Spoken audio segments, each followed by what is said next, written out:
লিডু স্বৰ্ণশাখা সাহিত্য সভাৰ সভাপতিৰূপে পুনৰ ডক্টৰ ৰঞ্জিত দত্ত মনোনীত। ১৫০ শতাধিক শিশুৰ অংশগ্ৰহণেৰে কুহি অনুষ্ঠান সম্পন্ন। আজিৰে পৰা দুদিনীয়া কাৰ্যসূচীৰে অনুষ্ঠিত হৈছে স্বৰ্ণশাখা সাহিত্য সভাৰ দ্বিবাৰ্ষিক অধিৱেশন। লিডু মহাবিদ্যালয়ত আয়োজিত অধিৱেশন উপলক্ষে অনুষ্ঠিত প্ৰতিনিধি সভা আৰু বিষয় বাছনি সভাত পুনৰ শাখাৰ সভাপতিৰূপে ৰাজ্যৰ এগৰাকী বিশিষ্ট সাহিত্যিক কবি ডক্টৰ ৰঞ্জিত দত্ত মনোনীত হয়। উল্লেখ্য যে ডক্টৰ দত্তৰ এতিয়ালৈকে ২৩খন গ্ৰন্থ প্ৰকাশ পাইছে আৰু কেইবাখনো প্ৰকাশৰ পথত। অনুবাদ সাহিত্যৰেও অসমীয়া সাহিত্য চহকী কৰিছে সুসাহিত্যিকগৰাকীয়ে। শাখাখনৰ উপসভাপতি ৰাণাজ্যোতি নেওগ, সম্পাদকৰূপে দীপক চেতিয়া, সহ-সম্পাদক তপন দে, কোষাধ্যক্ষৰূপে লক্ষীনাথ হালোৱা, পত্ৰিকা সম্পাদক অমৰজ্যোতি ফুকন, গীতা দেৱী নেওগ, কাৰ্যালয় সম্পাদক ভাস্কৰ গোস্বামী, কাৰ্যনিৰ্বাহক সদস্য হিচাপে বহুকেইজন জ্যেষ্ঠ সমাজসেৱক আৰু বিশিষ্ট বুদ্ধিজীৱীসকল থাকে। মাৰ্ঘেৰিটাৰ পৰা কিষণ লালুঙৰ ৰিপৰ্ট, টাইম 60 অসম।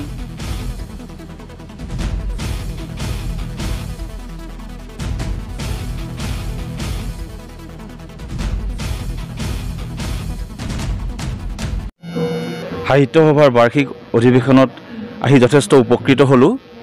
ইয়াৰ যিবিলাক সদস্য, দৰ্শক, শ্ৰোতা সকলো বৰ আন্তৰিকভাৱে এই অনুষ্ঠানৰ লগত জড়িত হৈ পৰিছে। তদুপৰি ইয়ালৈ আহি ভাল লাগিছে এইকাৰণেই যে এয়াতো এক ক্ষুদ্ৰ ভাৰতবৰ্ষ আৰু এই ক্ষুদ্ৰ ভাৰতবৰ্ষৰ প্ৰমাণ আজি চকুৰ আগত মই নিজে চাই, দেখি, অনুভৱ কৰি এক নতুন অভিজ্ঞতা লাভ কৰিলোঁ। সঁচাকৈয়ে ইয়াত কেৱল অসমীয়া ভাষীয়ে নহয়, ইয়াত চিংফৌ, তাংছা, হাজং, টাই, নেপালী, আদিবাসী, বাংলাভাষী, মাৰোৱাৰী এই সকলো জনগোষ্ঠী লগতে অসমীয়া ভাষী লোকসকলতো আছেই। সমিলমিলভাৱে সাহিত্য সভাই এক ক্ৰিয়া কৰি আছে আৰু এই সাহিত্য সভাৰ অনুষ্ঠানটোৱে যেন এই মানুহখিনিক একত্ৰিত কৰি ৰাখিছে আৰু ইয়াৰ যিখিনি কাম কাজ সাহিত্য সভাৰ, সেই কাম কাজখিনি কেৱল সাহিত্যৰ ওপৰতে প্ৰতিষ্ঠিত নহয়, সাহিত্যৰ কামটো কৰিছে, যথেষ্ট কৰিছে, মই ইতিমধ্যে মোৰ ভাষণত কৈ গৈছোঁ। তদুপৰি ইয়াৰ সামাজিক আৰু সাংস্কৃতিক যিটো ভেটি, সেই ভেটিটো তৈয়াৰ কৰাটো এই সাহিত্য সভাই বিশেষ ভূমিকা লৈছে বুলি মই ভাবোঁ।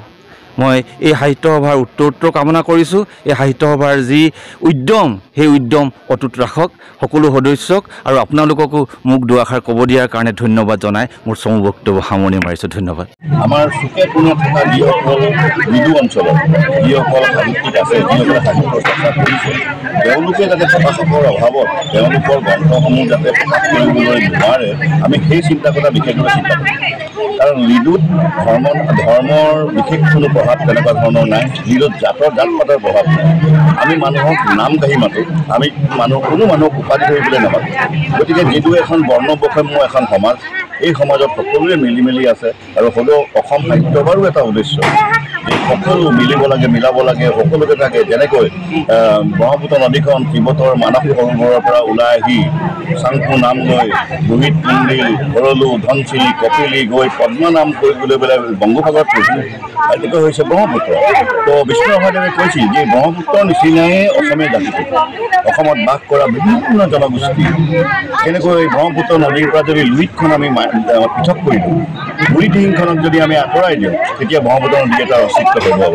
ঠিক তেনেকৈ অসমীয়া জাতিৰ লগত সন্নিৱিষ্ট হৈ থকা বিভিন্ন ভাষা জনগোষ্ঠীৰ মানুহক আমি বহুত আঁকোৱালি লৈ বৃহত্তৰ মানে অসমীয়া জাতি গঢ় হৈছে আৰু সেই অসমীয়া জাতিৰ যিটো আমাৰ ৰাজহাড় স্বৰূপ, আমাৰ যি স্বাভিমান অসম সাহিত্য সভা, সেই সাহিত্য সভাৰ জৰিয়তে আমি নতুন প্ৰজন্মক আমি সাহিত্যৰ প্ৰতি আকৰ্ষিত কৰিম। সেয়ে আমাৰ কোনো উদ্দেশ্য। তাৰ কাৰণে বিভিন্ন কাৰ্যপন্থা আমি হাতত ল'ম আৰু আপোনাসকলক জনাবলৈ মই অতি সুখী হৈছোঁ যে খন্তেক সময়ৰ আগতে মই আহাৰ কৰি থকাৰ সময়তে মোৰ নৱনিযুক্ত নিৰ্বাচিত সম্পাদক যিগৰাকী দীপক চেতিয়া, তেখেত মোৰ ওচৰলৈ আহি এটা কথা জনাবলৈ দিছে যে ছাৰ, শিল্পী দিৱসত আমি আকৌ এটা সুন্দৰ অনুষ্ঠান পাতিম। সেইটো অসম সাহিত্য সভাৰ এটা অংশ হ'ব আৰু হয়তো আমি ইমান সুন্দৰকৈ পাতিম যে সি আকৌ এটা ইতিহাসৰ বহুত, লিডুৰ ইতিহাসৰ বহুত এটা সোণালী সাঁতুৰি